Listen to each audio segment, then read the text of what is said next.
Live from Pahrump, Nevada, the Valley of the Dirt People, it's Tech Talk Taco Tuesday with your hosts, Jimmy Lewis and Logan Tyler. Live. We are live, like it just said. I actually don't get to hear that intro. It just comes on. So, Logan, how you doing? Good. I'm Jimmy Lewis. This is Tech Talk Taco Tuesday. This is the show where we talk about what? Dirt bikes and dirt bike related products. And what's your specialty here? Reading questions. Okay. That's good. So, are we going to go straight to questions? We're not going to chitter chatter tonight. Well, I would argue that Logan does have another skill that he brings to the table. He has all the hair. Okay. Well, you do your hair too. Look at that. You actually comb it and shit. Yeah. Only Tuesdays. Only Tuesdays. Very professional. Yeah. It's like the only time I get a tall boys on Tuesdays. Right. I wonder where those are coming from. I saw those things dropped. Oh in yeah, the, these are my tall boys. Yeah. Yeah, I saw it in this recycle can. So okay, we're gonna do the usual thing where we motorcycle related products. We want to thank Yamaha, Scott Sports. See the new '90s goggle, Logan? I did not. You did not. Now, I'm sure they're trying to appeal to young guys like you. And so, where didn't you see it? Like where were you looking at things? So this is more of a recent thing, right? Yeah, I think I've seen it. Okay. Well, you said you didn't see it. Well, It wasn't like yesterday. It was like a week or so ago. yeah. But I was gone when it got released, and so I didn't talk Okay, about yeah, it. I saw it. You saw it. Where'd you see it? Instagram. Instagram. Got it. The gram. Yeah. It's where it's at these where days. the kids are at, but not really. You guys are getting off it because all the old people found out about it, right? Yeah. Yes. Ask. Do we ask for questions on Instagram today? Yeah, we had Trevor ask them. I didn't hear back from him though. Really? So we probably calling don't have him any out. Instagram questions. Climb. I actually tried to get Lucas Eddy on the show tonight. Potentially, I don't know. The offer's still out there. He went to ride Sea to Sky, and Climb has released a few videos, kind of like little documentaries. And usually you see the stuff about all the top riders and stuff, and now you can see what normal guys go through when you do Sea to Sky. So Oh, wait, where can you find those videos? I don't know. I got an email with the direct links to them, so we should probably share them on our socials. Yeah. But- Because I'd actually love to see that. I actually haven't heard much about that race for a few years now. Yeah, I know they still do it, but Did I forward this to you? No. no, I don't think No, you did. I didn't do that. So we'll get those rolling. Put them up in the socials. DDC sprockets. I'm waiting for my KTM 50s. They're coming soon. Trail Tech, makers of fine Moto instruments, really good kickstands, and the new aluminum mount for the Voyager. So much better than the plastic mount. Taco Moto Co. This is Taco Mike. He makes doesn't make a whole lot of stuff. He actually makes kind of some interesting trinkets, like a fuel pressure checker for your KTM with a plug that you can activate your fuel pump without having to have your key on and all these different things. So check out Taco Moto Co. That's not com, tacomoto.co, and he will try to sell you. I think if you go to Taco Moto Co., you can spend 3 times the retail price of your bike on your KTM on his website. I'm positive. That's if you get all the different ECUs too, because if you want to get everything, you just keep plug and play ECUs. So some good stuff there. The Tidy Tail, which takes all your garbage off the back of your dual sport bike and thins it down, makes it nice. Cool stuff like that. And of course, Seat Concepts. And you know what I was doing? I was walking around with my seat today because I wanted to bring it in here, and I got distracted. I got jimmied, and I put it down, and I was going to bring it in here and show some things. So maybe during the commercial break, I'll run out there and grab it. And You want me to go get it? no, you'll trip over something and die, Bob. So those are our sponsors. Logan wants to tell you about Yamaha. The Two new strokes. Two strokes. Experience pure performance and exhilarating power with the full lineup of Yamaha YZ two-stroke bikes. Visit YamahaMotorsports.com today to explore what's new for 2022. The re-revised YZ125 makes for the perfect step-up I'm riding machine. it November 17th. Sweet, so we'll hear more on it. Wait, you're riding it or we're riding it? I'm riding it. There was a limited intro of how many people could go. So, but don't worry, I'm working on trying to get one. So you guys can probably ride it too. Logan's like full orange guy now, so he doesn't even count. Oh, Okay, yeah. keep going. So you're going to tell us about the all-new engine, revised 6-speed transmission, and new brakes and suspension settings All that stuff better than anybody else. with improved rider ergonomics and new aggressive styling and more. The YZ250 also delivers improved rider ergonomics, new front and rear brakes, updated suspension settings, and aggressive styling. Yeah, and you can read about that right now on Dirt Bike Test. Trevor's got his videos up there, so that one we already told you about. For a truly race-inspired look, check out the YZ250 and YZ125 Monster Energy Yamaha Racing Editions. And for the next generation of riders, the YZ65, YZ85, and YZ85 LW delivers big bike specs in a smaller package. Visit YamahaMotorsports.com. Find your Yamaha YZ and enter the victory zone today. Good. So we are rolling. We're going to go right into the questions. You ready with this? Almost? Yep. Okay. I saw him prepping for it. Like, was he practicing reading them? I think he was practicing reading them. Did you practice reading them? Yeah, I read through them all. Okay, that's perfect. good. There's going to be smooth then. There's going to be this. We're going to get done with this show in like 20 minutes. Oh, yeah. Yeah. I can go right to the bar. Yeah. Okay. John Jackson asks, what do you think of Kawasaki's plan to sell only zero-emission motorcycles in the U.S. by 2035 and introduce 10 zero-emission models by 2025? A big part of zero-emission strategy is a hydrogen-fueled supercharged two-stroke / electric hybrid. Nothing but H2O to water, the track coming out the pipe. Long live the two-stroke. What do I think? I think what I honestly think is that a lot of these manufacturers just doing a lot of lip service to this whatever regulations and things, because all of a sudden, you get like governors or politicians and stuff stand up and say, we will be mandating zero emissions by blah blah blah whatever day it is, and then it makes the news, and then all of a sudden these companies go, well, we want to be in the news and we have to fall in line. Not to say that these companies, we're just talking about Kawasaki here specifically, but all the different companies, they've been thinking about this. They want to make money. It's really simple. They want to make money. So they're going to make the stuff to sell you to make money. And it's pretty simple. If they get regulated and not being able to sell you something, if it becomes illegal to sell, they're not going to make money. So they have to make something else to sell you. And when California says something like this is all stemming from something that was said in California earlier in the year.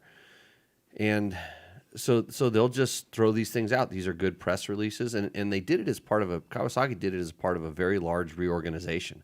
They kind of separated out some of their groups, and I'm sure it's because they make giant shipping ships, big ships and motors inside of cargo ships, and they make attack helicopters or something like this, maybe motors and attack helicopters. You know how Subaru sells you love and attack helicopters? Yeah, it's just same thing. Yeah. So companies are they're gonna build what the market demands, and they're gonna fit within the regulations. Look at the KTM dual sport bikes, for instance. They figured out a way to bring a bike that everybody said was impossible. It's based off their motocross bike. When you look how closely that thing resembles the EXE resembles the SX, and sure, it doesn't make the same horsepower, but for how quiet it is, for how well it performs, for the regulations it has to meet, and Honda and Yamaha and Kawasaki, and they're all building really interesting stuff, and they all fit into their different mold. So 10 zero emissions motorcycles by 2025 will be simple. There's already companies like Zero that make electric motorcycles that are technically, and I don't know, who knows what does zero emissions even mean? Because those batteries are not necessarily zero emissions to produce, and they have a life cycle, and then they don't exactly just vaporize when they're done. And these days it doesn't seem like that stuff is really recycled that much. So I don't know. It's an interesting task. I think they'll be able to do it. And they did show some sort of a hydrogen powered like hybrid that they've been working on. Kawasaki's been working on. And it's funny, we were talking here before the show with your dad who went and had a horrible experience by going to Formula One. Sounds like he doesn't ever want to go to that again. Doesn't like Texas, doesn't like Formula One events. Didn't like the food. Boy, didn't like the rental car prices. Like Supercross more and more. He should come on talk about his experience. No, we can't have that many cuss words on the show. I get it. So anyways, but so like even they talk about where Formula One's going because you think of the way that Formula One works is like they're at the cutting edge of automotive technology. They're like airplanes that are driving on the ground with super power dense, pretty damn efficient engines. And now the engines include, they're hybrids, but they're crazy hybrids because they're harvesting energy. They're allowed to harvest energy from so many different things, but only the easy energy to get. They're not really allowed to harvest that much, but the hard energy to get, they're unlimited in. So the way that they spin turbos and generate the energy from turbos and stuff, it's crazy. And when you either you need a government to subsidize this kind of breakthroughs in technology, or you have to put it in some sort of unlimited funds racing. Look at all-wheel drive trophy trucks for a matter.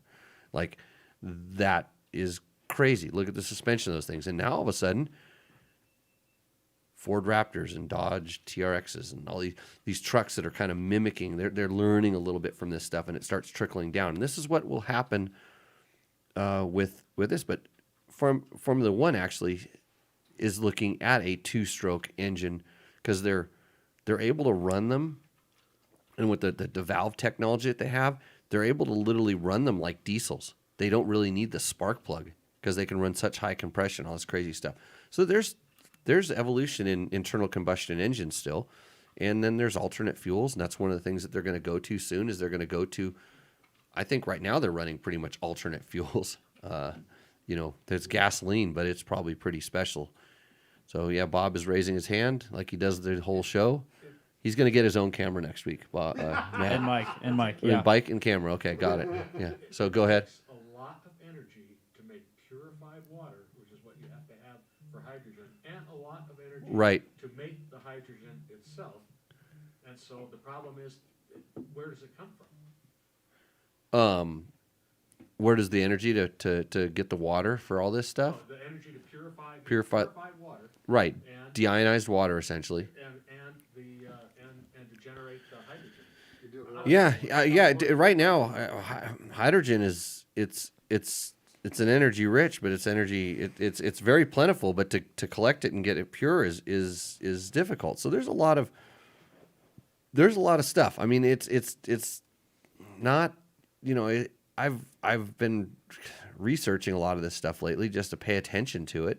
And right now everybody's on this big solar bandwagon and they're on this wind bandwagon and they're costly. So,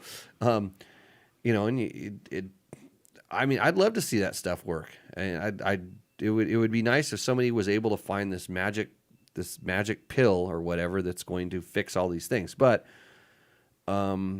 I think some of it's going to have to be regulated in. There's going to have to be some regulation to make this stuff happen, but because otherwise we wouldn't change. But then at the same time, it's like, they're trying to just stay ahead of it so it doesn't look like they got regulated in it. They want to look progressive and they want to make everybody feel good. And I don't know. I mean, they're still selling KLR 650s, right? They just made them fuel injected, which probably makes them more emissions friendly, somehow or another. I mean, they're probably the worst thing that could happen is you could tip the bike over, that in the old days. Now that with the fuel injection, the gas doesn't spill out the overflows and, wherever it vents out of. So, it'll be interesting to see what comes.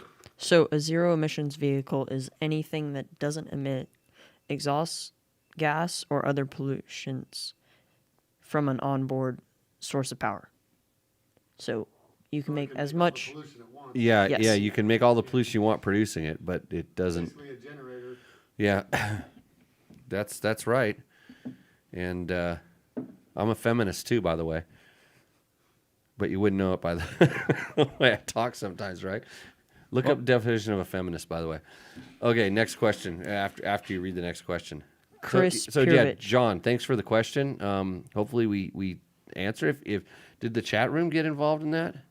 Yeah, Chris Real actually said with new technology, never say never. Yeah, and he sees this stuff early. Yeah. So he's familiar with it, and some of it starts out. Some of it's by mistake that we get. Well, so. a lot of the great scientific achievements were mistakes. Right.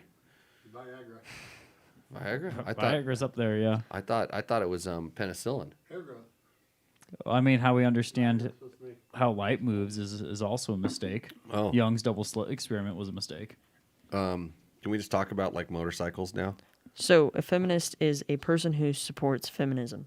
That's me. Yep, easy. Okay, what is Chris Purvich? For someone who doesn't get to ride weekly, is there a way to enhance skill, practice balance in the yard, fitness definitely 205 pounds, pushing my limits every time I'm out at least. Enhance your skill without riding. Your skill. Yeah, I mean, anytime you can, work a little bit on balance, but you've got to take that and then go out and apply it. Because anytime that I'm riding, I don't think about what I'm doing. I mean, I don't, unless I'm specifically practicing a technique or working on a skill, I don't think about it. I just do. It's kind of like the way I talk. I don't think about it. It just comes out my mouth, right? Yeah. So it's the same. What I should practice, like not saying a lot, which I You have so many pull-ups you don't want to know. need to practice. I can tell I'm doing it. I caught myself earlier, just like 3 minutes ago, when I think it buys me time. But I don't think you just got to set aside time to go ride. It's as simple as that. I think. I'm trying to think of like how you would practice something that to get good at something, you've got to do that. I mean, back to Formula One. I mean, those guys don't get to drive those cars very often, but they build these crazy simulators and lots of things like that. Oh, thanks, Bob. Yeah, that's the first thing we're doing here is we turn off the cell phones, right? There's a very strict Yep. no ringer. No ringer rule. policy in here. Yeah, And Fast bomb move though. yeah. I've never seen him move that fast. I haven't either, actually. Okay, so what else? What else do we have there, Logan? Michael Pounds. Hey, Jimmy, I got a 2015 500 EXC with 500 plus hours on her. That guy rides. Did the top end last year sometime. The bike is going and runs strong. My problem is, after 6 years of ownership, I am starting to have flame-out issues. What gives? The ECU was reflashed back when it was the hot setup. Has original exhaust with the cheese grater screen removed. I don't mess with the TPS. Check the valves today and they haven't moved either. To combat the flame out issue, I rose the idle a little bit. I do have a GT throttle tamer installed, but that has never changed an issue. Hoping you have an insight. By the way, I was serious when asking about the part of the studio audience. And my bike does have a seat concept seat. Well, that's the only reason we're answering the question. Seat Concept seat. Thanks to Seat Concepts for helping us out here at the show, by the way. If you want to get your bike on roosterendo and give it a 75% chance of roosting, you should have a Seat Concept seat on it. You know this? But back to the question. I'm gonna go with that it is your TPS. I know you didn't mess with it, but over time they tend to lose their their setting. They come a little bit. They are adjustable for the reason that, I mean, it can probably go forever without having to be adjusted, but you should check the reading that you get from the TPS, and your dealer can do this and set it. That's probably pretty expensive. There are some tools, some very inexpensive tools that you can get on the internet that allow you to plug in and see where it's at. But often if you can, that like the quote flame out, and it could be, I would 90% that it's the TPS, because over time mine have moved and I've had to adjust them. I have a couple of them with 500 hours on them. In fact, I have some questions for somebody that can possibly answer. I have 2 500s that are 12 and a 13, I think they are, that are ticky ticky. They've got a new ticky ticky noise to them, and I have rebuilt them and replaced them, all the stuff, different things on each of them. The first time I've ever had to adjust valves was on one of them. They were just a tad loose. The exhausts were just a tad loose, but it has this tick noise, and so I'm kind of curious if anybody else has spent a lot of time with those. Like, it's not the so one of the ticking noise is the piston rocking in the cylinder, and even if you put a new piston in it, I'm starting to learn that at about 500 hours the cylinder is worn out. So there's the noise that it makes when the piston rocks, and it's not that, and it's definitely not the clutch basket on the dampers, because I know what that sound is. I'm thinking it's something up in the cam, and the cam chain's good, because I've replaced a cam chain on one. The sound didn't change. It's not that sound, and I think it might be the cam bearing, the big bearing on the cam, that might be going a little bit. It might just be getting a little bit loose, and it's allowing it to. It's something that you probably can't feel, but that's my next check on those. So, but if it's not the TPS, and you're not getting a fault code from something, sometimes some of the other sensors tend to, just over time could possibly be going bad. And I'm thinking, what else could cause the fuel pump becoming worn and maybe not producing? But usually it doesn't happen at idle. Fuel filters getting a little bit plugged, that would cause it to be a little bit lean. That could be a little bit of an issue. But I'm going to go with check your TPS, check the adjustment on the TPS, the readings in the manual, the voltage you're supposed to be getting out of it, and let me know what it is, because I'm going to guess that's what it is.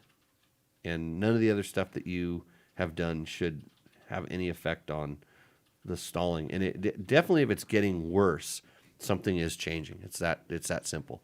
And could be the bike just getting a little bit old, but that's what happens.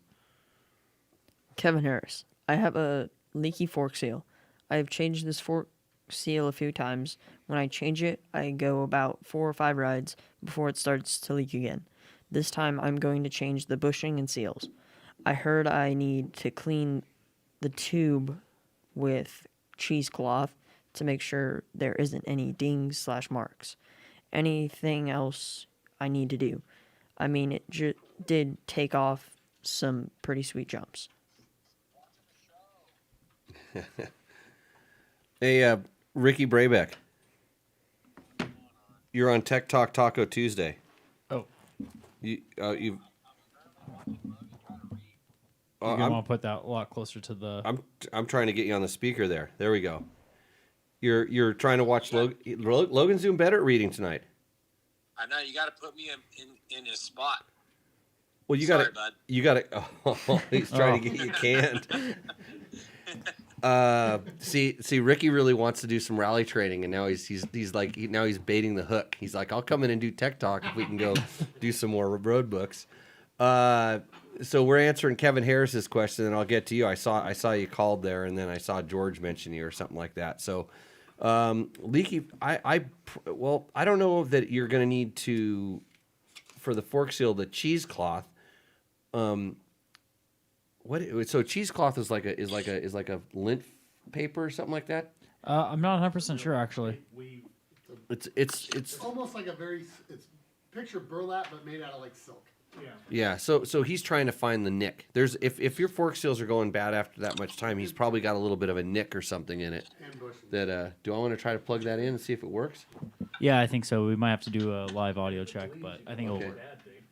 Hey Ricky, we're gonna plug you into the phone. See, he gets to hear the show if I do this. Yeah, Let's he see. should be able to hear all of us. Okay. Dude, it's like I'm there. Oh, now it's like you're here too. We got to change the volume on this one. Yeah. There we go. So, You guys can hear him? yeah, I can hear him. He's in one ear. Yeah, he's on the left. He's on my yeah, right. Yeah, that Sounds like that's you're okay. eating dinner, Ricky. You got to stop eating dinner. You're on a I just finished. professional podcast here. So, I would say if it's 4 to 5 rides, it's probably just a little tiny scratch. It's probably not much. And they do these kind of like micro polishes if you send your forks in. Basically, they spin them in a lathe and then run a really light grade, almost like an emery cloth on the fork tube to kind of. But how many hours does he have on that bike? Do you know, Matt? What's that? How many hours do you think he has on that bike? Ooh, he's lot? riding it a bit more. I think I would put around 50, maybe more. If he's in the chat, I hope he puts it in. that's not enough. That's not enough hours to like wear the bushings out, but it wouldn't hurt to do bushings because sometimes when those things start going, but I'll bet you he's going to find out that it's just there's some sort of, and if it's the same side or they're both starting to leak. So who knows? Yeah, I don't know. All I know is that I keep forgetting to give you his email for the map. Ask him if he's ever done the worm on The Price is Right. The worm on The Price is Right. What's that? Oh, he was on Price is Oh, Right. he was on The Price is Right. Oh, He that's did the right. worm. He was. So Kevin is a local guy. Yeah, he's here more that- famous than that any we- of us here, that we actually. know for doing the worm on The Price is. That's how he got Yeah. up on the stage. Yeah. Oh, dude, it's so bad. Yeah, I think it's like 12 or. Logan, you're gonna have to do the worm He in the was next young. show. On the up on the table. I think it'll handle it. It's how we get views. Yeah. Sounds like Ricky's still doing his dishes. No, I'm putting my salmon away. Salmon away. Hey, I'll bet you everybody wants to know what is the diet of what crazy ass diet is a top flight Dakar racer on? Protein and veggies. Protein and veggies.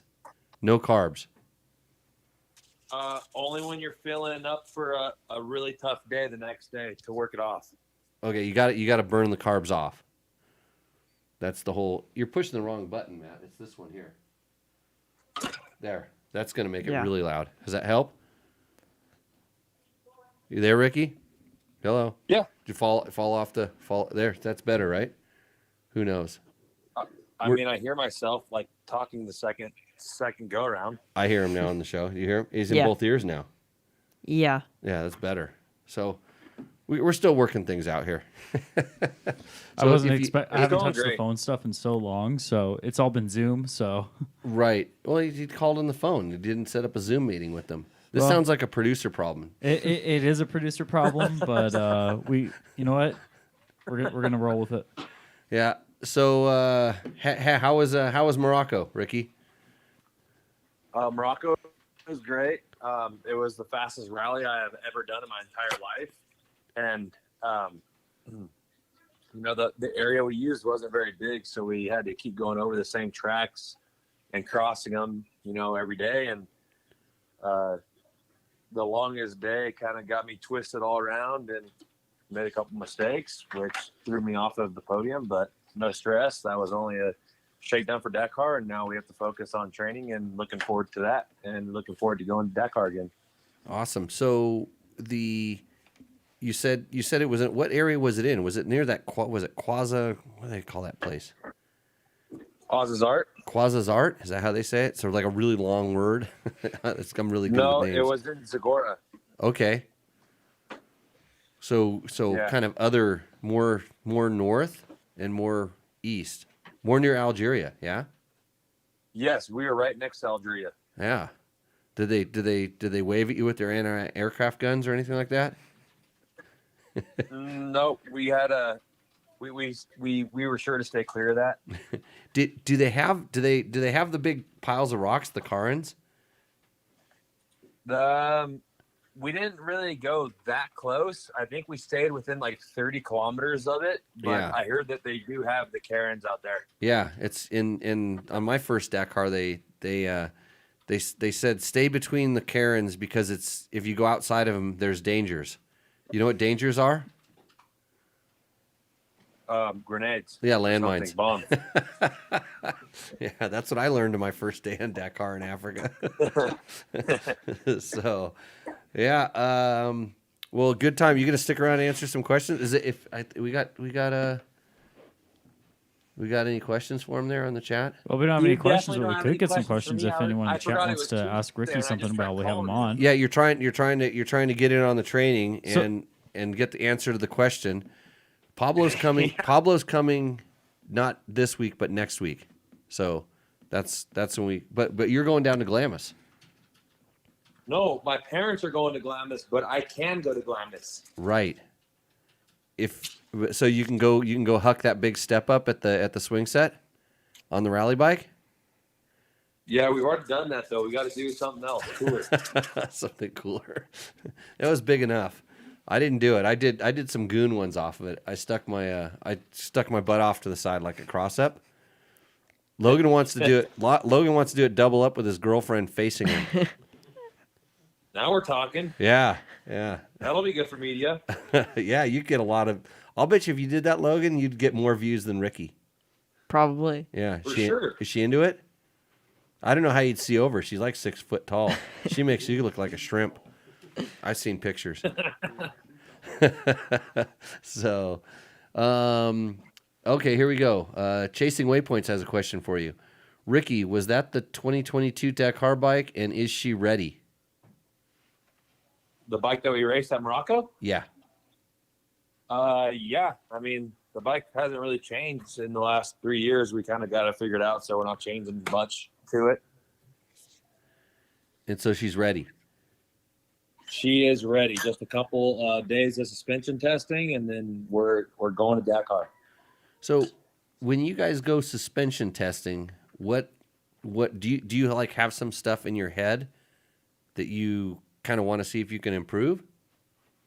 Yeah, I've been kind of battling the new spec and new pieces of parts that we're testing, and I'm thinking about a couple different things I'd like to try, and we had to get in touch with Showa to make sure it was okay, and talk to HRC and make sure it was okay, and kind of do our own thing.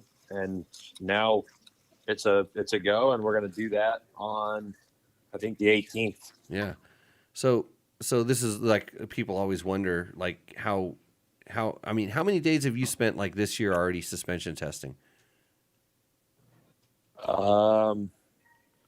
I'd say probably just this year, 2 weeks total, and I've only raced one time. So 2 weeks of suspension testing and then you think about it, your bike was good before, right? Yeah, and this is the problem. Like, yeah, your bike's good before, but then you want to go faster. So then you try to set it up to go faster or to hit things differently or hit things harder. And then you make an adjustment, and then you realize after doing 25 road books that it's not the greatest thing that you've raced or ridden. So then you want to make another adjustment, and then you make another adjustment, and then it's better here and not better there. So then you have to make another adjustment. And Yep. Now the next suspension test is basically that same issue, because I went one direction and I thought that it was the good direction, but I'm kind of having second thoughts about it. So I want to try something else. Yeah, that's high level stuff. I mean, it's when you have a whole factory team behind you, and you have Showa behind you, and they're willing to go out there and do, make these tests and do these things. There's a lot of guys just send their suspension off, and it magically gets better. So it would be nice if that you should just send your suspension in. And the problem is like did I pull with Maybe. I can't hear me. Did you just touch something? I think we touched something. Well, that's why it's broke then. I don't know what I touched. the problem Hold is on. like Hold on. Give I me a can't second. hear me. I'll investigate. Can you hear me? Oh wait. Oh, It's back. It's back. It's this thing under here. We got to build a little shelf for this thing. I just blew up the studio, Ricky. We need an anti-Jimmy device. Yeah. Well, it's like I used to have to do all this stuff myself, and now I can't even turn. If I came in here, I couldn't even turn the show on. I think Logan can now. Hey, Okay. that's know where the perfect record button because, is. like, you just touched something. Uh-huh. Oh, we need training. It's just like the rally bike. You touch something with the subframe or the foot pegs or something like this, it changes your whole perspective on suspension. Right.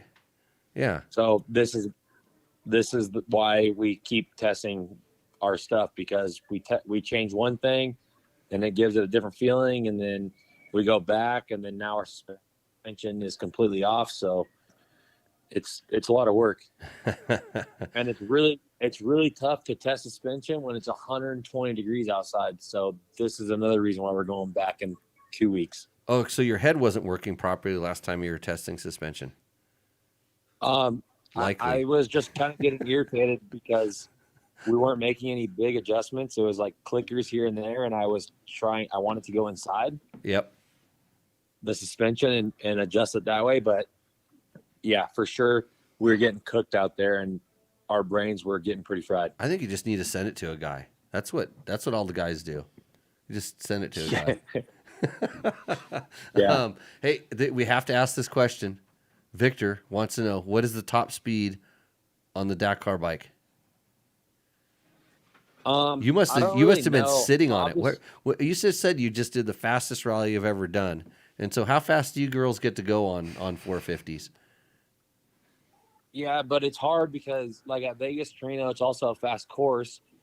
But I was getting smoked by a 450 or 500 Husqvarna. And, I mean, yeah, granted, we were holding 9 gallons of fuel, and they were holding 3. And you have a windscreen. Yeah, and the bike is definitely slower when it's loaded down with fuel. And I think when it's loaded down with fuel, that thing probably barely does 101 miles an hour. And then I would say when it's empty or going towards empty, it's probably 110. Yeah, I was gonna say I've clocked it 106. Because my KTM was going 104 and it went by me at 106. And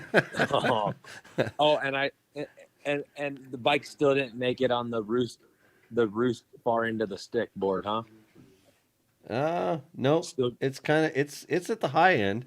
Well, its pin is the farthest over. Its pin is the farthest over as far as where there's that other thing there's another one. Yeah, it's close. Maybe you might have to resubmit it. A seat concept seat might help. Seat concept might seat boost it as well. Hey, his seat guy is really good. Yeah, but his seat guy should sponsor the show. His seat guy's in Japan. Custom made seats. Mind. Okay, never mind. See, Never mind. guy's like I'm 2 out. days I'm ahead out of on us whatever right I just said. I'm out on Yeah, it. he's well 1 day ahead, but 2 days ahead. Okay, yeah. So okay, Resend Ricky everything Brabeck, where can you rent a good adventure van? Vacation rentals, baby. Vacation rentals. This is what you do in your spare time. Yeah, but it's really hard because I just realized that it doesn't work unless I work, and You're focused on something it's else. really hard. Yeah, I'm focused on something else, and it's really tough. Dave Black wants to know, is the new KTM Factory Rally a response to getting beat by a Honda the past couple of years? I heard nothing good from any KTM guy at the last rally about their bike. Well, they're still testing it. I almost ran into Quinn out at Glamis when I was down there. They were still working. Yeah, no, they have a lot of work to do. Well, you know this. You've been riding the same bike for 3 years, and you're still not done working on it. Yeah, I mean, I think they're now going backwards. So I think they have to race the new bike for Dakar, and I don't think they're even close to getting it prepared for it. Yeah, it's I mean, and wasn't Matthias was on the older bike, correct? Yeah, At and Morocco. Daniel Sanders. And Daniel. Oh, the guys that did really good were on the new bike, or no, the old bike, on the older bike. Yeah. Yeah, I wonder, especially when the rallies get really fast, because their new bike is tiny. It looks small. I guess it's not even good in the sand dunes, dude. I asked Kevin if it was good, and he asked me, "Do you want the honest truth?" And I said, I know the honest truth, but I think the bike is really good in the sand dunes because how small it is. And he said, "Yeah," he said it's not that great anywhere. So Yeah, because those guys were definitely not where they usually were in the standings, and I didn't realize until I heard afterwards that Matthias was riding the older bike. yeah, So I mean, you see the rake of the front forks of that thing. Man, I'd be scared to ride that thing. I'd be scared to jump and like the front end fall off, break off. It's spoken like a true Honda guy. Hey, you know we're Blue Crew here at Tech Talk Taco Tuesday. Logan's going to tell us about a Yamaha 4-stroke right now. He's not even ready. He's there looking at Rooster Endo pictures. I was preparing for it. Hey, I heard are they making 2-strokes anymore? Yeah, I'm going to go ride a brand new YZ125 on the 17th. Yeah, but like this is the last year of them? I doubt it. There's no way it's last year if they just made kind of like all new, a lot of changes to the bikes. So, maybe it's the last year of 125s or something. No way. The 125 has it has all new transmission, new cylinder, Engine, new brakes, suspension new brakes, settings, yeah, suspension settings, ergonomics, aggressive styling. Didn't you listen to Logan's read earlier? No, I tuned in at 7:14. I was a tad bit late. So, okay, tell us about 4-strokes, Logan. For motocross riders driven to dominate, the Yamaha YZ line of 4-stroke bikes are built for victory. Visit YamahaMotorsports.com today to explore what's new and improved for 2022. The YZ450F and YZ250F bring the performance with powerful 4-stroke engines, reduced unsprung weight, and new suspension settings. For the look of a full factory ride, both the YZ450 and YZ250F come in exclusive Monster Energy Yamaha Racing Editions graphic package. And you can take precision tunability to the next level with the Yamaha exclusive and industry's only free powertrain wrap. Visit YamahaMotorsports.com today to find your Yamaha YZ and enter Victory Zone. Sounds like Andrew Short. Need to get Andrew Short on the show. I agree with Oh, he would love it. You should call him. No, he's in bed. He's on a program. So let's see. Somebody says they want you to have full active suspension. Let the computer do the adjusting. That's scary. Let's see. What was the other one? Any drastic rule changes in the Dakar that is affecting your way of riding? No. As of right now, no. But I think they're trying to put a speed limit on. What do we think of this? What was that? Think of what? What do we think of a speed limit? I don't think it's. I mean, I don't really know. It's hard to tell. They wanted to limit it to 150 kilometers an hour, which is, I think, like 94, 95 miles an hour. Yep. I mean, that's plenty fast, but the problem is like you have to pay attention to this now. Like, or would the bike be electronically limited? Yeah, that's what we don't know yet. We heard that they're trying to like make the intake smaller, which is dangerous because obviously if you need to like pop a wheelie over something, you know, or get up a sand dune, and it'll kind of bog out. Yeah. But then again, it's like if you're gonna limit it to 150, then what's another 20 kilometers an hour? It's not gonna make any difference if you crash going 100 or 106.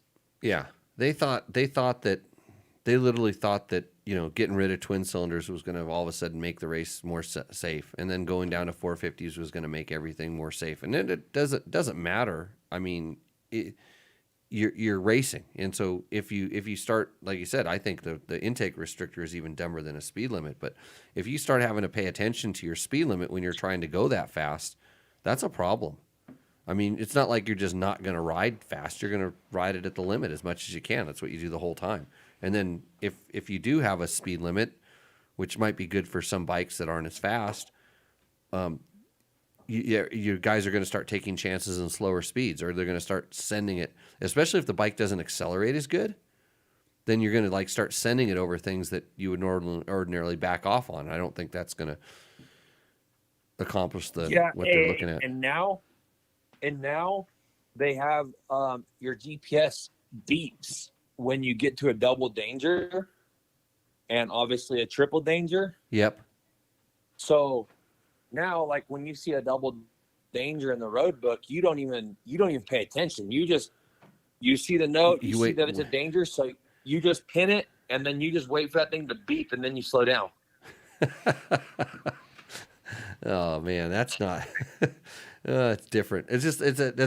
For me, that's almost as bad as that's exactly right. You just all of a sudden, double dangers, triple dangers don't matter anymore because my thing's going to beep when I need to get on my brakes. So and it does it like 200 meters before, so you have plenty of time. Oh, it beeps, and then you go 1001, 1000. Okay, now I'll get on my brakes. Yeah, so that's what I'm saying is like now you don't even really look at the dangers because that thing is going to beep every double and every triple danger. So like a single danger, I mean, honestly, sometimes a single danger we don't even lift or blink, but sometimes you have to because it might not be marked right. Right. But like obviously if it's a big one, yeah, you look down at the road book and you say, okay, I have like 2 kilometers before my next corner, and then there's a double danger somewhere. But you don't. After that, you don't even look at your road book. You just go as fast as you can until you hear the beep. Well, you don't look down. You don't look at your road books. You just seen these guys I was training last week. I resent that. They couldn't not look at their road book. Matt likes looking at the road book instead of riding. He's like the the bobbly thing you put on your dashboard. It goes back and forth between road book and looking at the terrain. So, we're not going to give away any secrets here. This is very inaccurate, by the way. Digital road books, to give warnings. Yeah, that's normal. So what if it's not safe? We know the risks of getting on it. I don't understand that question. I don't either. Actually. We know how dangerous a dirt bike is. Oh, that's why we take precautions. Yeah, I mean that's part of that's the thrill of it. Mm-hmm. If it was like you don't get the same thrill by playing the Dakar the video game. You go out and do it. Hey, do you play Dakar in the video game? Me? Yeah. No, I don't. Well, I did when it first came out, just because they sent it to me. But after that, no. Oh, you're not. That's not how you're doing all your practice. Come on. No, unfortunately not. Come on, you should have just said that. Oh, that's my number one training technique. If we were in Peru, I would do it so I can pre-run. Because the course gets released a week before the real event. Let's see. San Felipe Bob said he saw a bunch of guys with road books on Stefan's Mine Road on Saturday. Yep, they were doing a rally kind of what do they call it? A non-event rally out in Jawbone Canyon last week. So that's where Paul was at. That's where Paul went to. SoCal Rally, I think is what it was called. So, okay. Well, Ricky, I'll get a hold of you tomorrow morning. We'll get. All right, Jimmy, sounds good. You guys have fun. Hey, thanks for calling into the show. You want to give any of your sponsors a shout out? You want to thank anybody? You got to bring me. You got to bring me a whole bunch of monsters since I quit drinking all that stuff. I just need a stockpile, then I can give it to my friends. Like I can get Logan to hang out here and just drink monsters all day. Well, I gotta get I can so we can get road books going. Yeah, we'll have Logan and Matt make. Matt's ready to make road books. Wait, am I really? Perfect. Yeah, you're ready to make road books. Oh, this is news to me. And I found a whole new. I went riding. That's what I did on my day off yesterday. I went riding yesterday. Like I wore Jim out. And I found a whole new area with some really good stuff. So it's on, game on. Everybody, they can come and try to copy us, but we're going to keep getting better. That's what we do. Rally training and tech talk. Right. Well, Tech Talk isn't going very well, but other than that, rally trains are good. So good to talk to you, Ricky. Thanks for joining in. We will we'll see you in the near future. All right, Jimmy, sounds good. Have All fun, guys. See you. That was your 2000 Dakar champion, Ricky Brabeck, who every once in a while hangs out with me. 2000 or 2019? Yeah. 2020. Okay. Oh, 2020. I got it wrong too. Yeah, you got it wrong too. Oh man. Man, this whole show is going to pot. Hey, That's- you know what? hey. Everyone said the audio was actually really good when he called on, so that was surprising. Well, we get lucky every once. It's probably really good when I was holding the phone up to the microphone, but I couldn't even adjust it. So, Yeah. Thanks to actually David Black, I think is in the chat, right? I believe so. He's the one that got me this, right? Believe so. Because I forget names all the time. That's right. You're 100% right. Yeah, his Dave or David. Yeah, David Black got us this. Here, Nice. I have it on your cam so you can point it to your camera. There, right there. Fortaleza. So he's like, I hope you like this one. I'm like, I don't know. And I mean, I didn't mean to sound like mean, like I don't know. It was just, I have to taste it. So this is what I'm going to do right now is I'm going to tell you whether or not this is the one of the ones that I like. It was his favorite, which is pretty cool. But he came out and rally trained too. He was doing a little bit of bobblehead. But this is normal. This is what you do in the beginning. I didn't try to. I was trying so hard not to be bobblehead, but I guess I was still bobblehead. Yeah, I didn't see you that much, but when when I saw you, you were doing it. But Maybe I was just agreeing with my inner monologue. Yeah. So what were you saying to yourself while you were rally training, Matt? I gotta check the road book. Yeah, that could be a thing. Well, so. I did make one mistake. It was my first ever mistake. Oh, because come to find really? out, I never made a mistake before. I wonder what that feels like. I've been wondering what it's going to feel like to make a mistake in my life. You'll find out. You'll find out whenever you try to adjust the audio. Or start to show up again. Yeah, you'll make more than one there. Okay, Logan, read a question. 'Kay. I'm not doing anything that's that important. Okay, KTM 390 full test. Ivan Markovic. Wow, what a detailed review. Wish I found this 10 reviews ago. If you were watching this, you don't need to watch any other of the rest. You know everything you could without riding it. Maybe just watch F9. Ryan agrees on the standing position being awkward. Nobody else mentions it. I'm buying one regardless. Well, yeah, the F9 guy watches my videos to get his good information. I'm pretty sure. No, I actually know this because he's called me and tried to get other stuff from me, but he wouldn't give us credit. So that's the way it works in this business. He's actually called you. Yeah, he wanted to get. He saw some photos that we had of the KTM TPI stuff. We had some early prototype photos of different things, and he wanted to get those, and then he started asking me a lot of questions about the bike.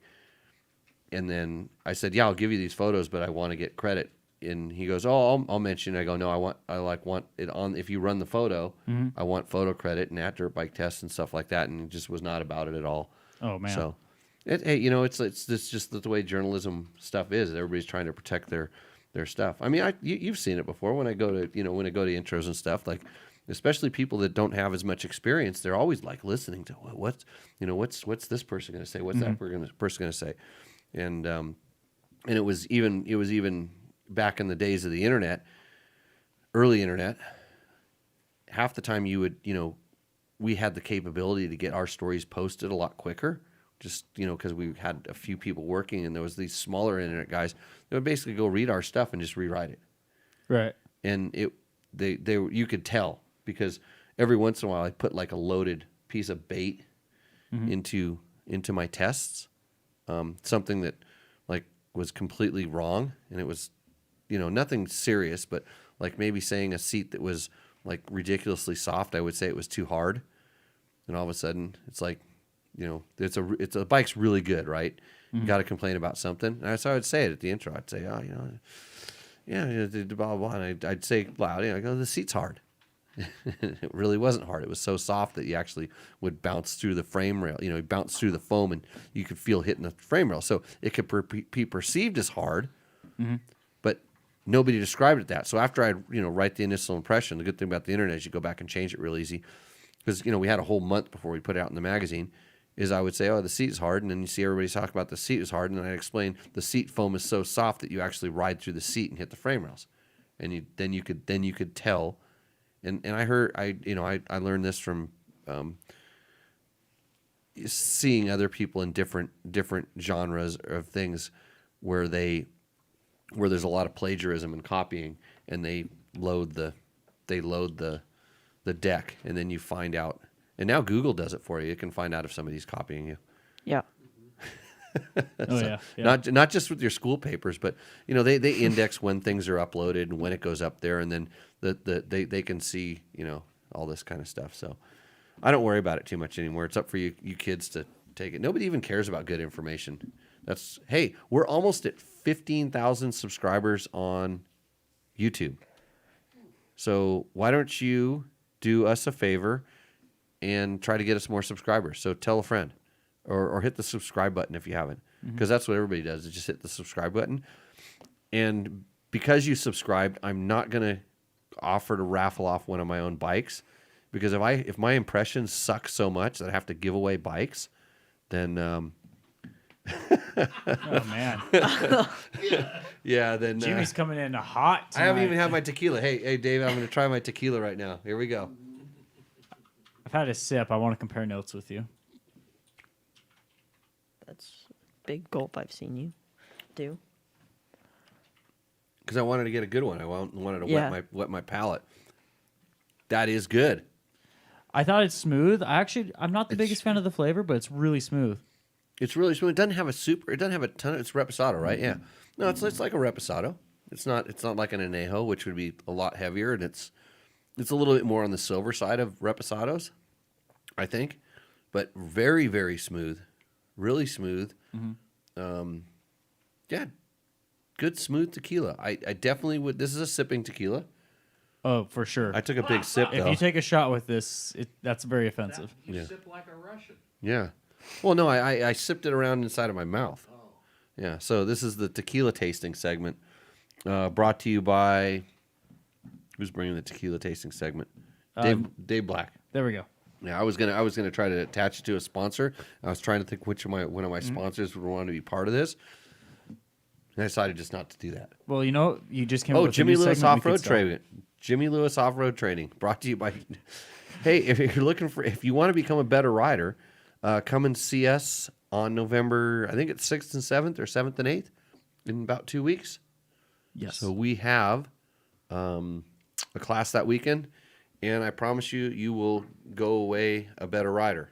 I know this because I watch, every time we do the class, I watch people go away with lots of stuff to practice and a little bit of better rider just as they roll out the door. Well, just this last weekend, I saw we had a pretty improved rider from when he first went out to the lake bed to when we were going back to the house. Right? I thought we had a pretty improved rider. And the one guy that we got to stand up, finally got him to and lean forward, not over the back all the time. Right. So big, a couple big improvements. Oh, and then sure. Just because I wanna plug it, my beginner school. Oh, yeah, we're getting more. I'm getting more clients actually. So if you want to come and learn how to ride a motorcycle properly from the get-go, or you have a girlfriend or a wife or a kid that wants to learn, Matt's a really good teacher, and we have a really good program for doing this. And when he quits polishing guns in his spare time, yes, we'll have an online riding school as well. So how far is it away? The beginner school? The beginner school? It's not that far away. Not that far away. The editor got jury duty, so that's the biggest holdup. Yeah, there's always an excuse with those video editor guys. Yeah. So, okay, next question. Who says it? Did I even answer the last question? I don't think we did. No. We started talking about tequila. Yeah, I got stuff. Oh no, we just talked about how good the 390 was. how good my video was. No, my video. Bike's not bad either. But you got to step away? I got to step away for a brief moment. Okay. It's a bathroom break. Right. Do you want to run commercials? You know how to do this? I know how to do it. I thought we were going to run after the questions, but... Well, no, we'll run them now because we're into the YouTube questions, so we'll go ahead and do those now. Oh, hold on. Yeah, we're at the hour mark anyway, so we're going to run an ad break. Yeah, Exactly. And then All right. and then I'm gonna run and do something else too. Okay. Okay, Sweet. run. Since 2009, Seat Concepts has been dedicated to making the best aftermarket seats. More comfort, more grip, more riding. For 10 years, we've continued to raise the bar. Innovation and American craftsmanship make Seat Concepts the world-leading manufacturer of power sports seats.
Two, one. Right when you're taking tequila sip, we come back on. Well, that's what I'm supposed to be doing. So, Right. yeah, I had to run out, and I had to get the Seat Concepts prop. Yeah. Is what we've got here. So we're gonna do this before we go into two. I wanted to show everybody. Here, Logan, you wanna hold this up for everybody? This is the Seat Concept seat with the suede seat cover. This is one I like. You don't want to put it right up next to your face. Like, and maybe just kind of like rub it a little bit. That's crush velour, baby. It's really nice. That's how you can tell how soft it is. But then I was going to tell you that my ass is on that thing all the time. So I was gonna say don't do that, Logan. do not listen to Jimmy. So, You'll get far in life. Yeah. But here's the other cool thing about this seat. So this is I think this one's normal height, because sometimes I run a little bit taller. I'll run a little bit of the taller height. I know on my 2020 I have the taller seat height one. So that's not good. Yeah. I didn't install very properly. But so if you see how it's shaped here, it's narrow here where your legs go, and then it gets kind of wider if you want to put your ass on the seat, kind of in the back. And people like this to put their big butt on the seat. No, big butt people don't need that small butt. But it helps small butt people too. Is that what we're discussing over there? Yeah. But so Helps it all has butts. more cushion. But where this really works is because it has this, I call it this gull wing shape. So when I decide to squeeze the bike, I don't want to get pushed back on the bike. And you actually see this you're starting to see these wings put on seats on the side now for riders, so they don't want the gripper, because the gripper, especially in long distance racing, it's kind of a little bit hard on your ass. And that's where the suede seat cover comes in. It's really nice. I don't know if I'd use the suede seat cover if I was in a really wet environment, because it's probably it does kind of polish up over time and when it gets wet repeatedly. But this is a very nice seat. Their foam is great. The shape is right. It's all that good. So if If you're looking for a seat concepts, they do have quite a wait list though. So if you want one for after Christmas, probably order now, I would guess, because they are busy, because they're doing great. So put that there. Next, Top of the list. Top of the list. Yes. Okay, go for it. No, what's his name? What's the name of the next question? Yeah, top of that side. Amardeep Rahal. Amardeep Rahal. Off late, starting watching a lot of KTM Adventure 390 content because their next bike, Adventure 490, is making me curious. I see your review, very accurate and simple to understand. What to expect from the next parallel twin 490 engine? If you have sources, can you please put some content on Adventure 492, please? Like, what is the status? Will it be this year end or next year? I don't have any sources. I've not seen one. Really, the only thing I did ask some people about it, and I didn't get very much info. I think it's not going to be this year at all, and probably not next year. And you're probably going to see it someplace other than here first. Like, you're going to see this probably in Europe.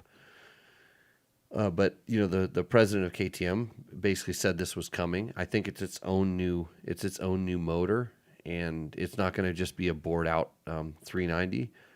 So, because some people have said that's all they're going to do, but it's going to be a parallel twin, and I would guess 2025 would be my guess for this bike, but who knows? I haven't been paying attention. I'll see if I can poke around and find anything out.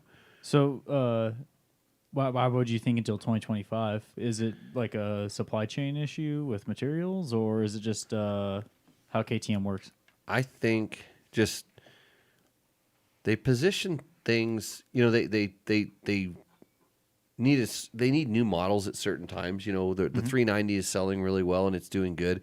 And when the 390 starts tapering off, that's when they bring something else. And in reality, you think about the next logical bike for a 390 owner would be this bike. The 490. Yeah, so the people that say, hey, I love this 390, this is the perfect bike for me, I don't need anything else, they could buy another 390, but maybe you bought the 390 because you're just getting into it, and then you go look at a 790 or now an 890, and you go, maybe too much, and just about that time, bam, this 490 comes out. Okay. And it's, it'll be a multi-platform bike, so they'll have street versions and all the other stuff, but who knows? I haven't. Usually they leak stuff pretty early to let people know, but right. I haven't seen that just yet. But then again, I haven't been paying a whole lot of attention. I know some media outlets have kind of drummed up artist renditions of this and whatnot, but I haven't seen anything other than KTM a few years ago announcing that this would be coming. So, next question. The 2021 Tenere 700 full test shows a 83. After almost 2 decades of riding exclusively street/track, I'm looking for an adventure bike. It's either going to be this or the 890R. Great review. Man, they're the same. They're kind of the same. They're in the same category, mostly in kind of the displacement zone. Kind of we'll call them mid-size adventure bikes now, because you have bikes like the 390 that'll be small size or more entry level, and you have the bikes like 1,000 cc's and up. Those are, we'll call them full sizes, and so these are this middle line. And I even think that the KTM 690, Husky 701, and stuff all fit into this zone. Let's see, exclusively street and track. See, when he says street and then he goes /track, this guy, I always say, okay, he's more aggressive. And if you were talking about those two bikes, there's the one characteristic that sets the KTM apart from the Yamaha is that it is more aggressive. It just has a stiff nature to the suspension, and the power delivery is strung a little bit higher up. So when if you're used to that, that might swing you there, but you're not going to be disappointed with either bike, ADV bike. But the more you're really going to do they're both fine. They're both great bikes. Tenere is a lot less expensive. Plus, it's the Yamaha. They sponsor the show, so I'm gonna have to just go with the Yamaha. I know Yamaha sponsors, but the KLR is also really good. Yeah, So. the KLR is. I think I talked about why the T7 is the new KLR, even though there is a new KLR. Oh, you have. I've actually heard you explain why multiple times, but I don't have a T7 and I have a KLR, so. John has a T7. Hey, he's off tomorrow. Oh, Tech Talk Taco Wednesday. All right, we should get him in here. He needs to do the Better Rider podcast. He does actually. Yeah, we need to get him in. We should here. book him. We should bait him, and we'll go for an adventure bike ride. Yeah. Yeah, I've got adventure bikes. You got an adventure bike. We'll go adventure bike riding. No, we should do BDR actually. Since that BDR event, I've actually been eyeballing the Nevada BDR. We can do BDR up to Beatty and get lunch. We'll go to the VFW. I'll get a hams on tap. It'll be great. That'll be really fun. Is if John's on his T7 and I'm on my 1090 and you're on your KLR. Yeah. Yeah, we'll wait for you. Oh yeah, no, you'll wait for me, but you know Like what's a half great? an hour. We'll wait for you. That gives you more time for another hams. Right, You'll just but- get extra hams with me. That's all that means. Yeah, but then I gotta ride back, so I can't do that. So, but it's a good idea. Yeah. No, I really want to do it. I'm gonna try and talk Dennis into doing it with me. Yeah, you guys have a good time. Yeah. Next question. 2021 Beta 200. Oh, before you do this, somebody on YouTube asked me if my KTM 200 was for sale, and it is. So I have a 2014 KTM 200. It's for sale. I haven't set the price on it yet, but it's a good bike, and since it was mine, it's probably worth a little bit extra for sure. So just email me, and I'll sell it to you. Would you want a Husaberg 300 that doesn't have an e-start? Nope. Nope. I'm getting a 300. That's why the 200 is going away. A TPI, right? Correct. Because I heard TPI is going away. That's what the internet's saying. Oh, yeah. I've heard it's utter garbage. I hear Logan blows them up too. Or what? Huh? Going back to carburetors or what? No, I think what we're starting to see is I think they're starting to move the fuel injectors back someplace because we know this works.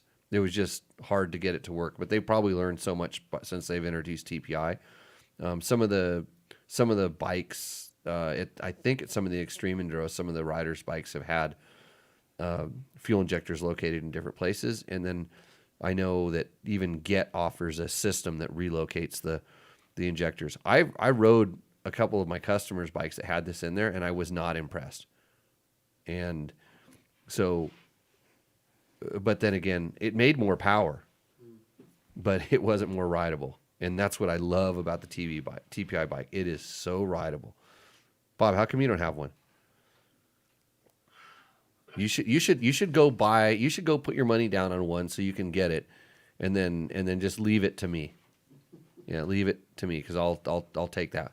You'll love it. You'll love the torque of those things. You should get them before they make them obsolete.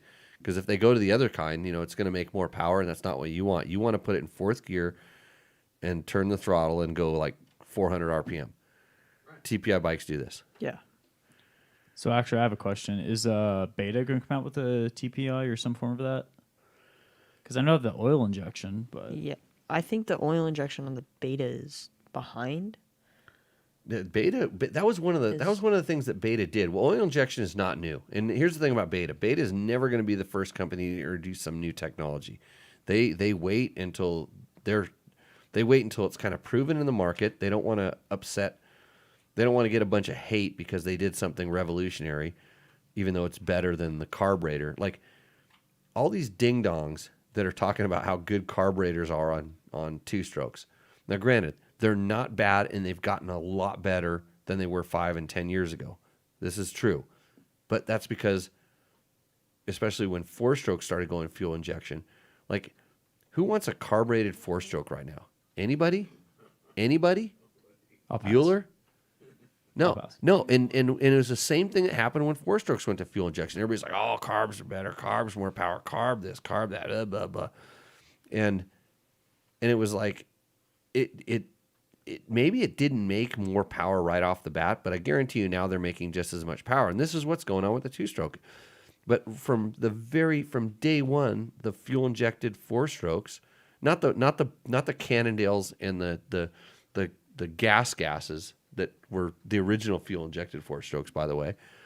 When the Japanese started, making fuel injection, when KTM went to fuel injection, those 4-strokes were way more rideable, had longer power bands, were way better than the carbureted versions, because sure, they didn't make the same peak horsepower, but like I always say in the show, who's using peak horsepower? If you're really using peak horsepower, then I'll let you have that argument. And this is the same thing with the 2-strokes. I'm pretty sure it's not that hard to get more power with a carbureted bike. You can easily jet a carbureted bike to get more power than a TPI bike. But it's not even close to being more rideable. So there we go. Why did I go off on that tangent? Where did that question come from? I think I had brought up something about when Beta's going to go to fuel. Oh, because I'm TPI. selling my carbureted KTM 200 that is jetted perfectly, by the way. And it's got excellent suspension settings on it. The wheels might be a little unrounded, but it's okay. What does Norbert EXC want? I would like to buy Beta 200 because of my height. Now I have KTM EXC 300 2019. Will I not regret it? I will be grateful for your response.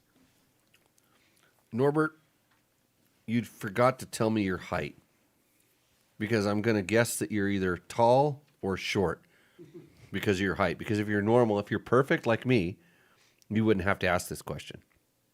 And by perfect, well, when I'm 5'10", 5'9" and 3/4 now, 180-ish pounds, but I'm a little south of that right now. If you're that, it doesn't matter what bike you hop on, they're all perfect for you. I'm hoping that you're tall. And the reason I'm saying this is the Betas tend to fit. The rider compartment is a little more roomy, a little more stretched out. And there's adjustable handlebar position and things like this that can make it even a little bit more. But I have found that the Betas tend to accommodate taller riders a little bit better than the KTMs. The KTMs seem like it seems like for a while there they were the roomy bikes, and then they kind of shrunk, and then they seem like they're kind of opening back up again. But in order to open up a KTM, you sort of compromise the ideal bar position and stuff. You have to kind of get the bars a little bit too far forward. But that's me. I'm perfect. So why would you listen to what I say? But if you're small, here's the other thing. The Betas advertise a lower seat height than KTMs. Like when they give their spec sheet, their seat height is always a little bit lower. And I'm pretty sure they're dropping the sag on the bike when they take the measurement and all this. So if you're shorter, I don't think there's any downsides to the Beta. I think that it's fine. They're both basically about the same size. It seems like the compartment in the Beta is a little bit more. It feels a little bit more narrow and a little bit more roomy than the KTM. So hopefully I got you there. But next time you tell me about your height, remember, we're not buddies. I don't look at you every day, and I can't guess what your height is. Next question. No more questions. We should talk about the 9th annual Kurt Caselli Ride Day. Yes. Saturday, December 4th at Fox Raceway. This is a really good event that honors Kurt Caselli and is also their big revenue generator for the foundation. So I actually have I download their flyer. I'm just gonna put it up on the on the screen. Yep.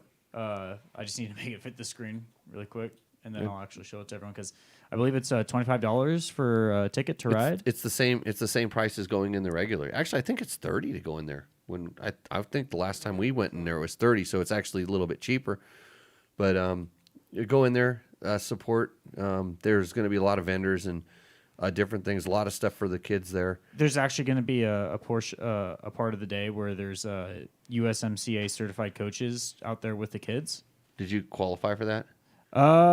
Did you raise your hand yet? I have not raised my hand yet. Well, reply back to that email. Tell Lindsay that you're coming. Okay. Because well, it's like I'm not Moto certified. You're Moto certified. You're dealing with kids. Oh, that's true, huh? Yeah, they're fine. You just don't give away any of our secrets. So I won't give it away. But anyway, here's actually a little schedule on the screen right now. It says $25 entry. Kids 12 and under are free. Gates open at 8. And then, like I said, the event schedule is actually right there on the screen right now. there's the tracks will all be open. There's a lot of industry and racer people there, which is pretty cool. You can and the cool thing about this crowd is it's super laid back. So if you ever wanted to go get some autographs from off-road guys, Logan, you gonna go? I don't know when it is. It's December 4th. December 4th. Yeah, it's right here on the screen. You're not looking at the screen? No. No. Well, what if you're listening to this? If it was an audio thing, like you're listening to it on SoundCloud, that's why we're talking about what it says on the screen, which is good. Hey, Logan, while this is up, you should grab the Rooster Endo board. Yeah. Why don't you do so that? that way when I bring the banner down, it's... Yeah, it looks it's like... already up. Yeah, where he's blocking it. So when you fumble and drop things all over the floor... it is at Fox Raceway, by the way. Fox Paula Raceway? Paula, Fox, whatever you want to call it, tomato. At least it didn't hit me in the head with that thing. Yeah. So, good. And Jimmy, are you going to this? No, probably not. Okay. I think this is deep in rally training time Oh, okay. for me. Well, what if you need me to make road books for you? Because you say I am road book ready. You're going to make a road book. I forgot that you were available to do this. Well, yeah, no, well, it's funny you say that, and now instantly I'm like, well, I kind of want to make a road book now. Granted, I want to test it. I don't want to go make road books for Ricky and Andrew. No. I want you to just make one and then have them come back and tell you how good it is. You mean how bad it is? No, here's the problem. You can't make that joke because you already told me what happens every first road book. Hey, I could quite possibly be the best road book maker. Not even close. No, I can make a great road book, but no matter what, it's always bad when they come back. If they do it and they don't make any mistakes, then it's a good road book. But if they make mistakes, which you always do, they're pushing it when they're practicing, and then they come back and they tell you what they really think. Well, in that case, the one road book you had, the 30K road book you had me do last week was horrible. Even though everything in my head was saying I was making a mistake, it was clearly your fault. That road book is verified and accurate. Yeah, so it was you. Yeah. But the 50K one you did, that's Andrew Short. That one was good, actually. That's a really good road book. It was the app I was using made me think I was using it wrong. Right. But turns out I was perfect. Okay, we're going into our segment. This is Rooster Endo. Friends of the show. This is where you send us a picture of your bike and tell us about all of the things that are done to it. Mm-hmm. And then between the collective mind of Logan, Jimmy, and Matt, we tell you whether your bike roosts or endos. Chris Purvich. Yeah, and this bike is upside down. Yeah. And I know why, because it's next to a big water hole. And he's going to tell us about how he turned it upside down to pump the water out of it. This actually leads us to a good story. I'll tell this, not a story, but what should I do when I do this? Swamp it, I guess. Yeah, swamp it. Yeah, it's been swamped. So first of all, he should have let his buddy ride through first and found out how deep it was, and then it wouldn't be his bike. But next, okay, what is this thing? 2020 KTM 300 EXCW, RK Tech head. Hey, this guy, this is the guy that doesn't get to ride much. Yes. Right. Well, I know why, because his bike's upside down. Yeah, and now it works better with the wheels on the ground. Okay. That works if you lose your kick too. JD6X Power Surge Tuner, Resprung, Suspension 101, Guber Base, Valve, Kickstarter, Precision Racing, Probiotic Damper, Parabiotic. That's that one. Parabolic. Parabolic. Parabolic. Little cam on it. Yeah, parabolic. BPD. Rad / discards. Try that again. BPD. Okay. It's just 3 letters. You just say them. Yeah. Yeah, don't get all tongue twisted. KTM handguard / skid plate, Polysport ignition / clutch covers. So the picture that we have of the bike, which you can see if you're watching it on the show, or if you're listening, it's next to a swamp and it's upside down on the handlebars and the fender, which is, if you flooded it, this is the right way to do. So this bike endos. He's got a picture of it endoing. And what is it with the front disc guards lately? Like I couldn't tell you. Like it's like did front disc guard army fully just infiltrate Tech Talk Taco Tuesday, and they're going to try to convert me because I mean, I used to ride a lot of extreme enduros, and I kind of thought to myself, I said, do I need one of these? Because every once in a while you have to be doing something kind of stupid, and your wheel falls in between rocks in order for it to ding it. Most of my disc damage comes from me loading up my truck and then like throwing a propane bottle in the back there and having it roll between the two bikes and just smash the disc rotor on one side and then swing over and hit the frame rails on the other side.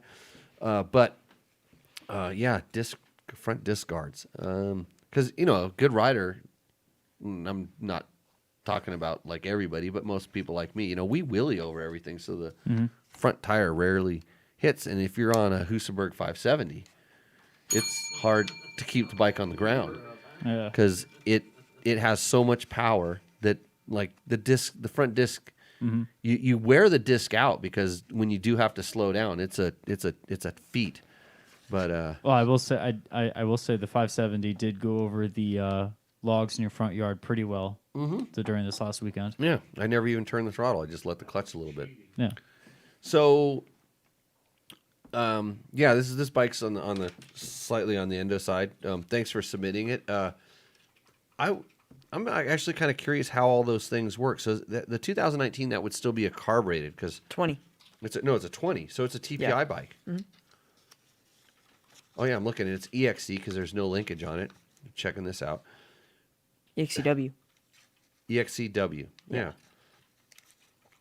So when you do this to your bike, when you make your bike go upside down in the water, the best thing to do is to stop it immediately because the water, and it kind of depends on the air filter configuration. Like I know on the 4-strokes, the bottom of the air box, actually when the water gets into the air filter, it falls down to the bottom and it doesn't suck it right in. But in the 2-stroke, the water can pretty much go right in. There's not much of a step in the air boot, and it kind of goes in pretty quickly. You know this? No, there's just not a huge step. Yeah, it can literally drain down and then kind of doesn't take much for it to run into the motor. So shut it off because water builds high compression. He already has a high compression head, but now he has extra high compression with that water in there. So the thing is, stop the bike. Do not try to kickstart it or push or electric start it because it will bend the rod. It will build a lot of compression, and it won't more compression than it can have, and then it bends the rod. So don't do this. And then realize that everything inside your motor is now wet. Excuse me. So the best thing to do if you have to ride it out is to take your air filter out. Just get the air filter out because that's where the water came from.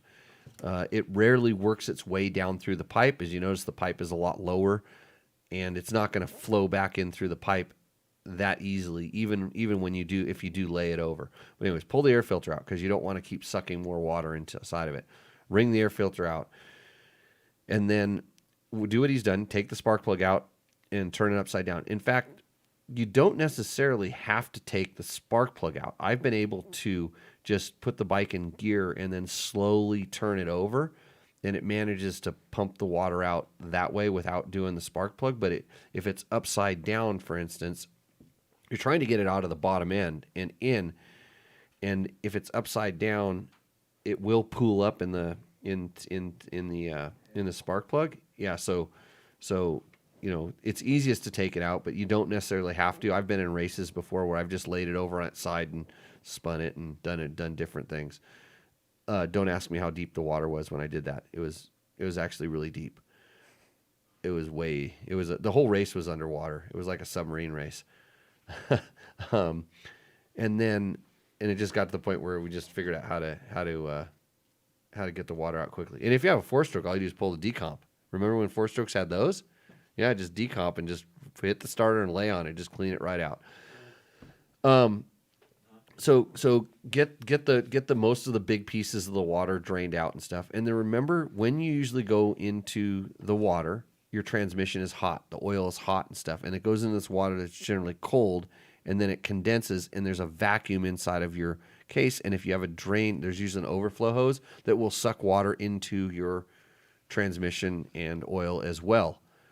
So be prepared when you get done. Don't worry about it right now, but when you get done riding, to drain your oil and then put new oil in and then run it for a little bit and then drain it again, because you don't want very much of that water, which is now condensation and stuff, inside of there, because it will rust bearings and things. It's hard to rust when there's good oil in there, but when there's watery oil in there, it can do it. So yeah, clean it out. But I see people not take the air filter out a lot of times, and then they put the spark plug in, flip it back up, and then it just starts up and then bends the rod, or has a lot of compression for a little bit too long. So got to make sure that one stays upside down. Okay, what's next, Logan? Jake Brozarth. Jake Brozarth. Bozarth. 2016 500 EXC. Acerbis 4.1 tank, seat concepts, pivot pegs. Oh. He loves them. Wolfman luggage. He loves his pivot pegs. Yeah. Me and him would have a discussion about this, but that's okay. Wolfman luggage, double tick mirrors, Baja Designs LED headlight, funnel web filter. If Jimmy does give me a roost, I will question all of my life choices. Oh, well, it's not that the pivot pegs are good or bad. It's that I hate them, and that's just me. I can't ride with. I've tried. Can't ride with pivot pegs. In fact, every time a client has pivot pegs on their bike, and I hop on to demonstrate something, because in my class, I don't just teach the rider. I actually like to teach the bike. So I will hop on your bike and I will teach it how to do the drill for you, because sometimes that's, it's kind of like modifying your bike. It makes it better. So if I hop on and ride your bike, it'll make it better. And I hop on clients' bikes that have pivot pegs, and I go to full novice. I'm going to fall off the motorcycle because I feel like my ankles are on hinges, which they are. And for some people that have bad ankles, I think it could be a good thing. So he's got most of I look at this bike and I said, it almost looks like one of mine, except it's a little cleaner. So if he's going to question his life choices just because of my judgment, it's going to roost. And plus it has a seat concept seat, so we really can't do anything but give it a roost. Hey, it looks like he was out at Moab when he took that picture. It looks like some good riding. That's a way heavy on the roost side. Donald Bowerman.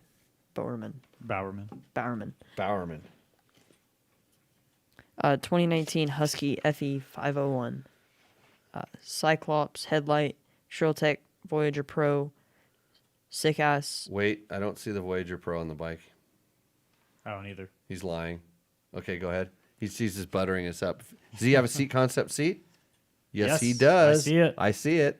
Okay, keep going, Logan. Sick ass switches, fender, tail, and turn signals, golden tires, Acerbis 3.1 tank, Scott steering stabilizer, seat concept wide, Vertex ECU, Pro Moto end cap, lots and lots of other little bits not pictured, Supermoto setup, and timber sled 137 LE. What does it say in a swing arm? What does the swing arm say? Moto Shop. Moto Shop. Okay, I can't see that here. He's done all the things. It looks like he went to the Taco Mike catalog. Taco Co. That if there was a standard issue Husky 501, this would be it, except this guy rides the crap out of his bike and he puts it away dirty. I can tell by the picture, which is good. I kind of respect this. And it has a seat concept seat, so it's really, where it's leaning, right, Logan? Towards the roost. Towards the roost. Looks like he's got some good riding there. Up in the trees, kind of nice. Yeah, kind of sandy, gravelly looking stuff.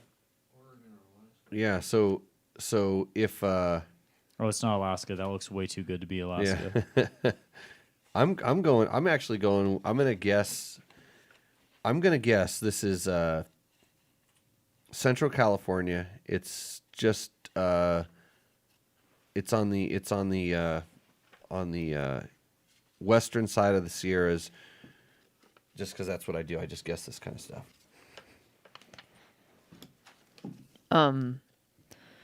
Jan A. Con, I think. Or Jan A. Con. Logan, remember I gave you an assignment about like 6 weeks ago? Yep.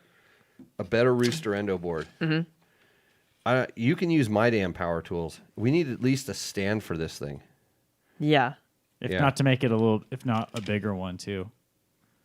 Yeah. It's a little crowded. That's okay. I don't mind the crowdedness.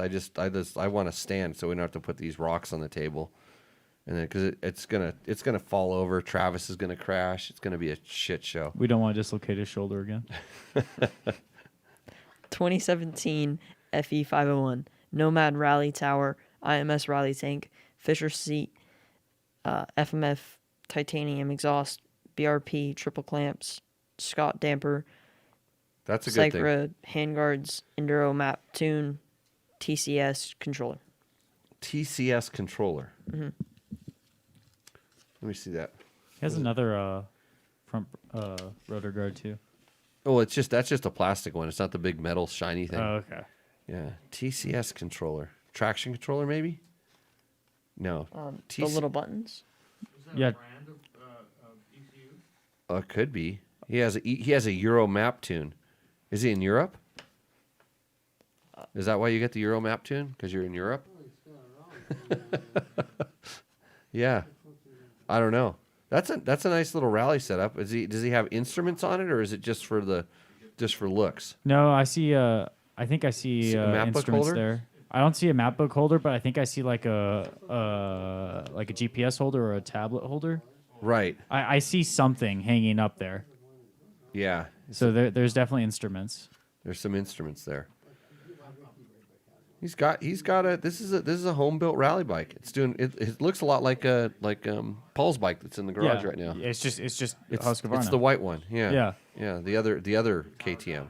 I kind of want to make my own rally bike. Whenever I have the money for it. now you want to make a rally bike. Yeah, I don't want to just ride yours. I'm a bad influence around here for poor Matt. You are. He wants to have all these things that have taken me years and years to acquire. I know. He's out of college and ready to go.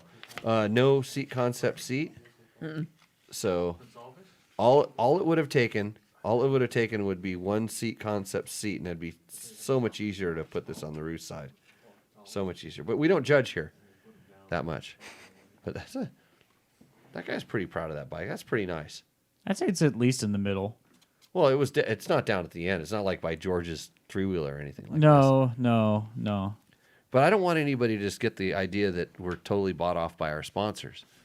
That'd be completely ridiculous. It would be. Wade Forsett. Look at that muffler. What the heck is that? Woo! It's orange. Brabeck. Don't worry, Chad. I'm getting it up. Kropovich. Yeah. Yeah, Kropovic. Good job. Akrapovic. That's a hard one. No, it's a Kropovich. Kropovich. Yeah. Yeah, I was told. I met the owners of the company, and I mispronounced it in front of them, because that's just the way I am. Well, you're not a Slovenian, so. No, dude, those guys, their factory, like I've not been to their factory, but they showed me like some stuff. Some of they're way on the front end of the technology with the machinery and the tubing and stuff, and those guys, they make some really neat stuff. But anyhow, keep going. 2021 KTM 500 EXCF. Okay, let's just cut to the chase. What kind of seat does it have on it? It looks like seat concepts. I can see it from here. Seat Logan. concepts. Yeah, Seat, well, not good. pictured. No. And who says advertising doesn't work? Right. What a bribe. Jeez. Oh. It kind of does look like a seat concept seat, though, because it looks like it has the orange stitching in it. It has the stitching, and also I can see... It has the shape. Yeah, it has the shape, and you can see the patch in the back. I don't know if you can see it in there, but I can see it on my screen. Like It does look like one. That's what. So, anyways, read the real list, Logan.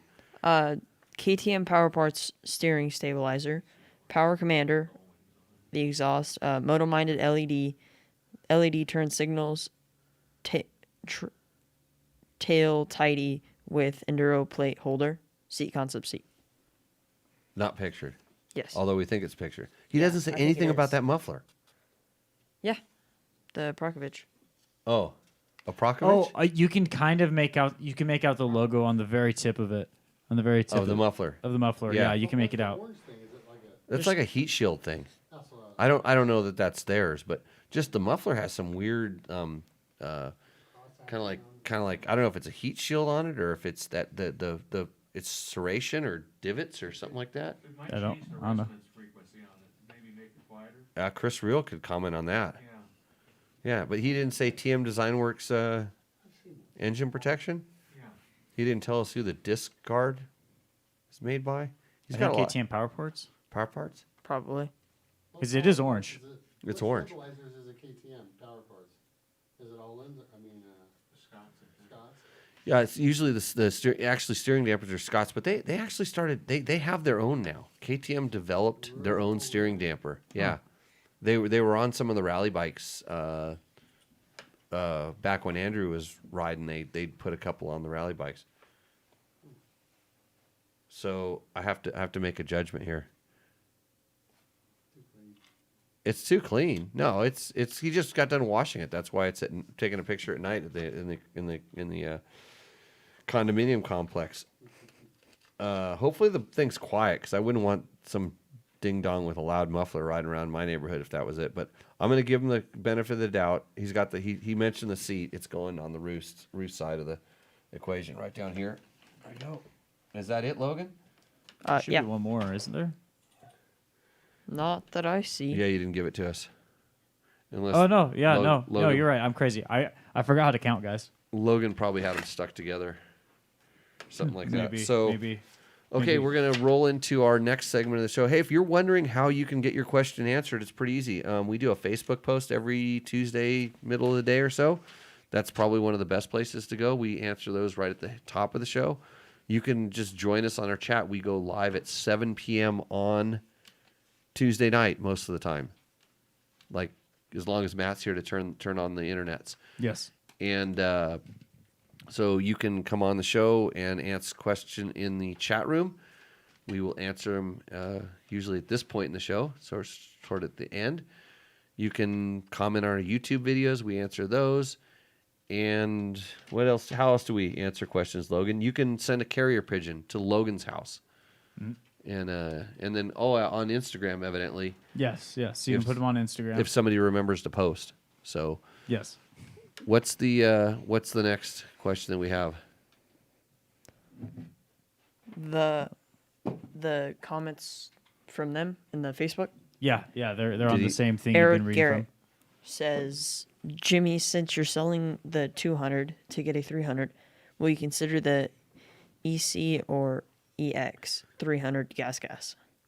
What is your opinion on the new gas two strokes? I'm close to buying a 2020 EC 250. So when I rode. Oh, you'd have to go back and look at the test on Dirt Bike Test to see exactly which one I rode. But the gases were the best running TPI bikes that I rode, and they said they literally, one of the guys go, no, they're exactly the same as the KTMs, and I said, no, they're not. It's not the same. And I don't know if it was a 300 or a 250 because they had a couple of them there. And then one of the guys that knew better said, yeah, there's something different in the tune of the ECU and slightly something 2021. different. Yeah, with the power valve. There was something slightly different on the gas that made them 250. a little bit more responsive. That's the one I rode was the 250? 2021 250. 250. Okay. Yeah. So, I think I rode a 300 also. I think I rode both of them, but they were noticeably they were just a little bit, it would be more the way. It was exactly the way that I tuned George's bike when I raced it, which was a 2019. That's the way that they had those gases set up, and the KTMs, the 2020 KTMs were not like this yet. So And they're always, like I said, always doing little evolutions. So that was the 4-stroke. It was the only 2-stroke is the Was it- 125 on here. Oh, there's a 300 there someplace. Somehow. Oh, 300 2021. Okay. I told you so. The EC. Right. So that's what I think. Gas. I'm getting the XCW. I want PDS because I'm, I guess, an idiot. Because you have to have a linkage to make a bike work good, allegedly. Okay, what's the Chasing waypoints. 2023 KTM's will introduce the new 350cc 2-stroke double tofu gas. what? No. No 352 strokes. Am I supposed to mention the Pahrump Noob Rally that's happening next week? That is one of the questions that Logan's going to get to. Yeah, but well, you can mention it now. I'm mentioning it right now, so I don't know exactly what dates it are, but I think it's not. Is it the same weekend as our class? This is my first time hearing about it. So it probably is because I don't think it's over Halloween weekend. I don't know, but you can go there and George will be signing autographs. He's going to have his autograph booth set up with his stickers. He will put a sticker on your forehead and sign your boobs, only if you're a man. And so you can go there and do that, or you can come to my class and become a better rider, and then you can go the next year to the Noob Rally, and then you can show off. Is this the same Noob Rally from like 2016? Yeah, same thing. We go to the baseball field. We do a couple little games. We do Yeah. some motorcycle games out there. Oh wow. You're going to do a school in the baseball diamond. Yeah, I'll Right. do a school. I'll do a school I'll do a school A anywhere. 1 hour teaser school. Yes. Before they go riding. We'll call it a safety meeting. Okay, sounds good. Okay. Sign me up. I'll book you. Joel, love If you. you're paying, I'm saying. John Jackson, KHI will introduce 2-stroke hydrogen engines for their ships by 2025. We're not a ship show. It's a shit show. Get this straight. Next. Kevin Harris, same side, 350 hours, 34 hours. Oh, his That was his that. suspension has 34 hours. He's got a nick in the forks. He's got a nick someplace. There's a nick or a ding or something like that. It's the only reason they should go. Like, I ride bikes for years and the fork seals don't leak until they get a ding in the forks. And I do got to get him on the map, but he's got to come to an OHV committee meeting first. Also, I need to give you his email in order for the map. Get the map. Yeah, Yeah. that would make things easier too. Jordan Siegel, baseball park, how much does it cost to enter a bike and pay for a support crew in the rally for Sonora? Baseball park? Baseball park? Baseball park? Ballpark. Oh, ballpark. Okay. Oh, I mean, Game 1 of the World Series is going on tonight, but We're up against Game 1 of the World Series. yeah. We're kicking their ass. So Well, good. I mean, We went up against like the Trump election Yeah, we did. or something like that. We don't back down from things Yeah. that ordinary people care about. You even kept me from the Knights game, The Knights game. What's that? the Golden Vegas Knights. Golden Knights. Oh, okay. Yeah. That's the hockey stuff. Yeah, I was checking the score during the show. There is though. ice up on the mountain, so Yeah. maybe they're going to have a good game. Well, they did. They actually won. Oh, okay. Yeah, 3-1. Go Knights, Right. go. I don't pay Screw the attention to Avs. any of this stuff. At least they wear helmets. Be safe. Yeah, they. What was the wore full face question? Oh, helmets, though. ballpark to enter Sonora Rally. and have a support crew. Oh, a support crew. Yeah. I'm going to guess the entry. I don't know. I haven't looked into it that much, but I'm just going to guess. And there's a lot of people out there that can tell me because they've done it. I'm going to guess the entry's $3,000, maybe a little bit more.